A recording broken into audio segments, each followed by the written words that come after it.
Hey everybody, welcome back. So last week we were able to get the demo done on that old atrium, knocked down, cleaned up, got the floor system in, got the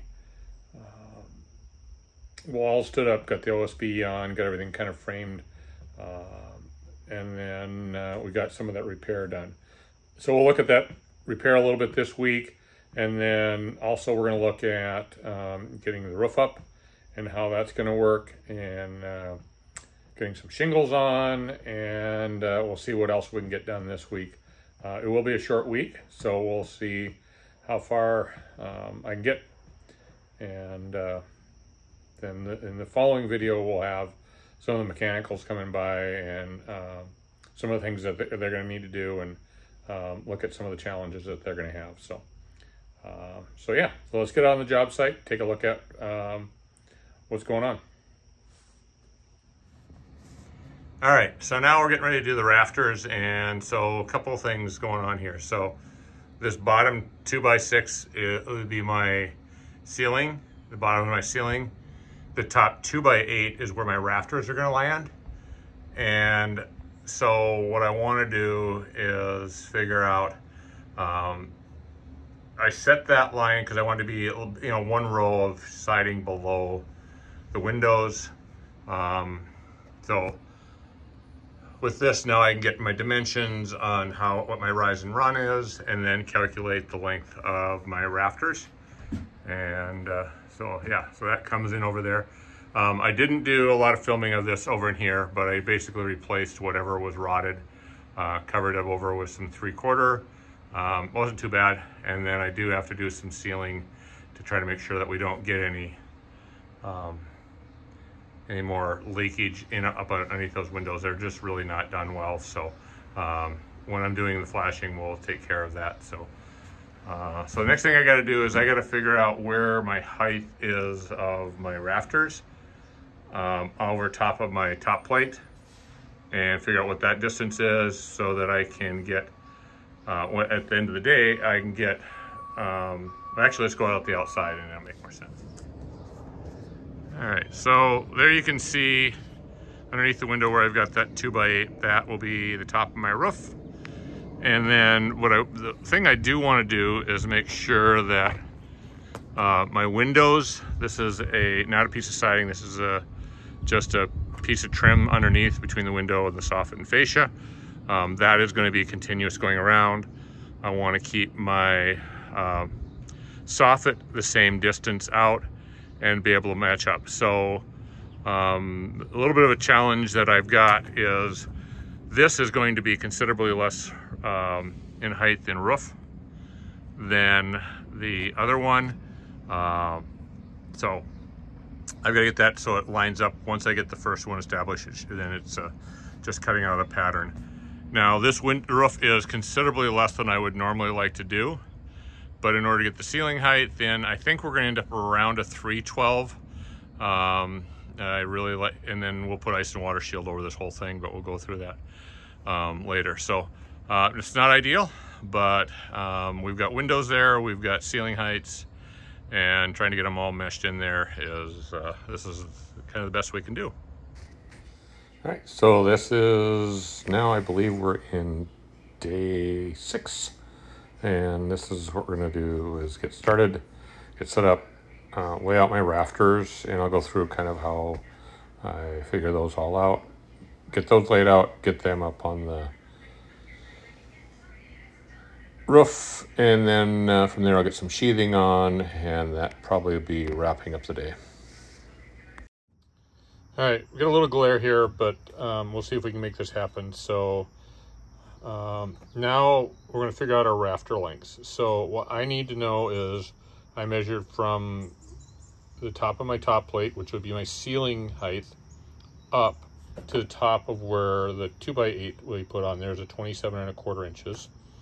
So that's 27.25 inches, and that's my rise.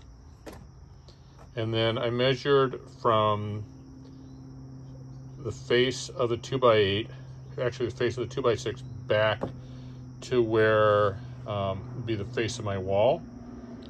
and that'll be my run. So 95 inches is my run. And so what I can do in here is all I can do is hit pitch. So that is a 3 7/16, or basically just over a 312 roof. And then if I want to do my diagonal, that would be the length. 98.83 inches is the length of my rafter. So pretty simple. And then I just got to add on, when I lay it out, 6 more inches for my soffit, because that's what I'm matching up to. So so yeah, this is Construction Master Pro.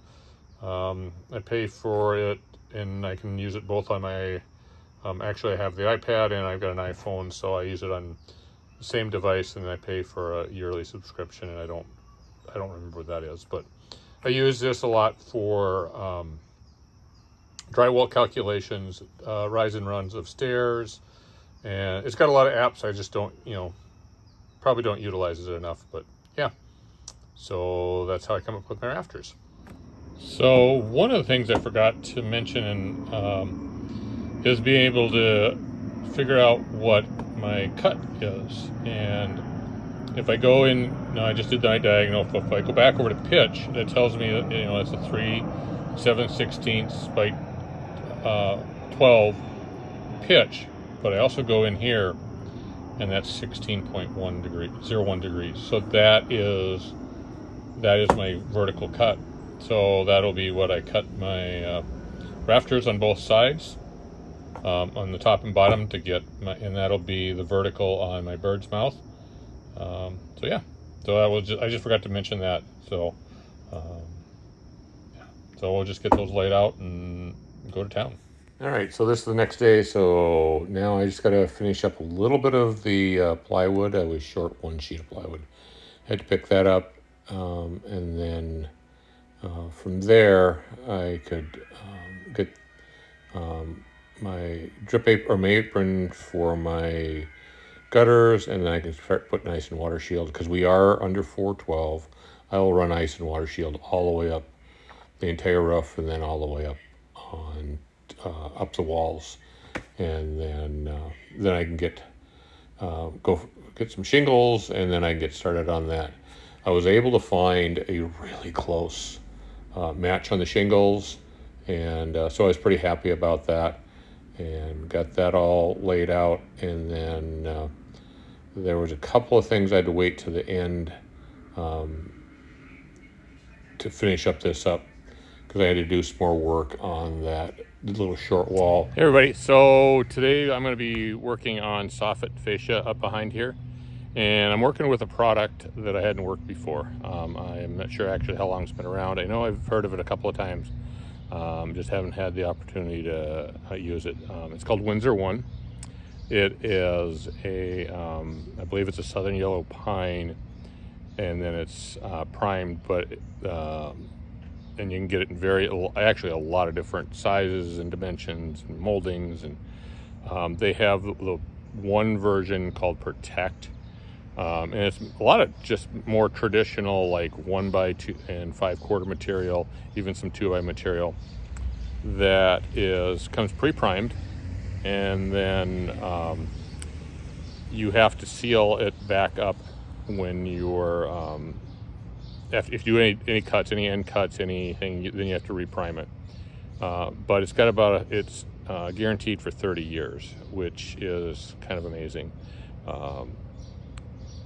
Typically now, trying to get material like this is difficult. Trying to go back on a traditional style house with soffits and fascias and stuff like that. We used to be able to pick up stuff off the shelf, and that is no longer available. And so what I'm going to need to do is actually make this. So let me turn you around on the camera here, and we'll go from there.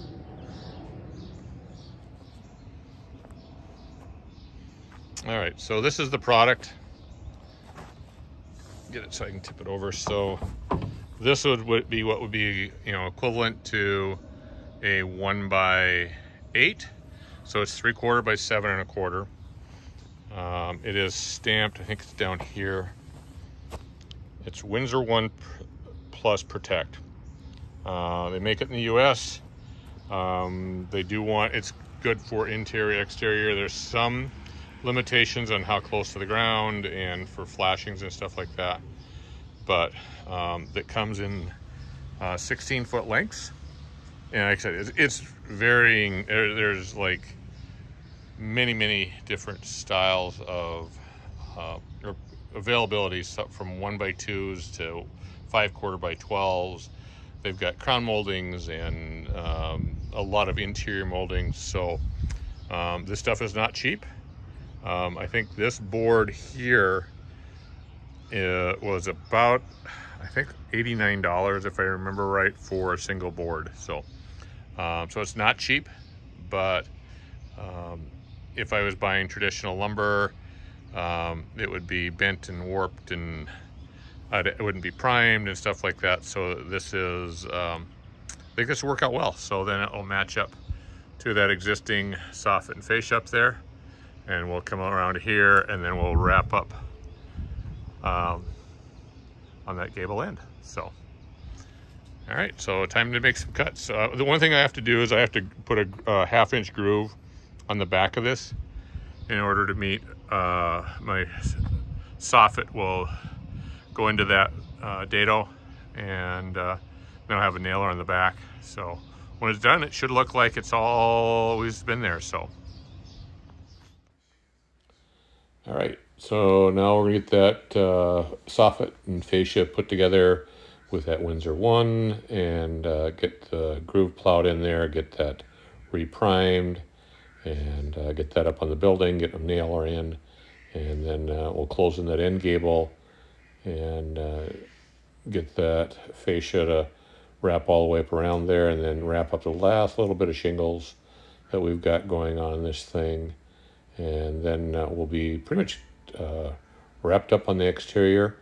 At this point, we're still waiting about a week or so, just over a week. The windows are supposed to show up. We'll see if they do. But then I get the windows set, and I've got a little bit more framing to do on the inside yet. Here, I got to get my ceilings put in and kind of button up, and I've got one small door I got to frame, and then yeah, and then I'll be ready for the mechanicals to come in next week and get those guys in and out, and we'll be proceeding along well. This is 8 days, so like a week and a half since we started this project from demo to being pretty much weather tight, and so I'm pretty happy with that progress so far. All right, everybody, so I think that we're going to wrap this one up here, and yeah, again, if you're sticking around and watching this this long, I really appreciate it. It means a lot to have people following the channel and stuff. So, and yeah, thanks a lot, and yeah, we'll see you next time. Got some great stuff coming up, I think. We were going to get some more on this sunroom edition. I've got some shop projects coming up. I've got a basement finish coming up, and I've also got a 40 by 72, I believe, pole barn, and that'll be coming up here probably in about a month. So that should be an interesting project. So we'll see you next time. Thanks.